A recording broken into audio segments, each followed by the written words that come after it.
আমাদের বেড়াতে যাওয়ার দিন ফাইনালি চলে এলো। সকাল এখন ৮টা বাজে। বোলপুরে 11:30টায় আমাদের ট্রেন। আমাদের উত্তরবঙ্গই টিকিট কনফার্ম হয়নি, তা তো তোমরা জানোই। মজার ব্যাপার, তৎকালেও টিকিট পাইনি।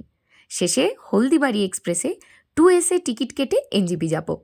ইভু তো প্ল্যাটফর্মে এসে খুবই খুশি। সবাই খুশি, শুধু না খাওয়ালেই হলো। ট্রেন চেঞ্জ, তাই প্ল্যানও সেই মতো সবটা চেঞ্জ।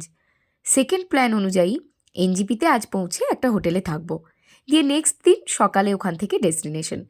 আমরা গ্রুপে যাচ্ছি, ছানা পোনা নিয়ে মোট 10 জন। এবার আমাদের অ্যাকচুয়াল ডেস্টিনেশন বলি। শিটং চললাম, সঙ্গে তাগদা, তিনচুলে আর সীমানা। একটা অনলাইন এজেন্সির থ্রুতে পুরোটা বুক করেছি।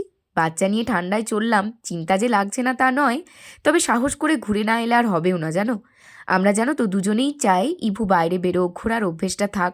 সেই মতো চেষ্টা করি মাঝে মধ্যে প্ল্যান করার। যাই হোক, আজ টাটা বাই বাই, ভালো থেকো।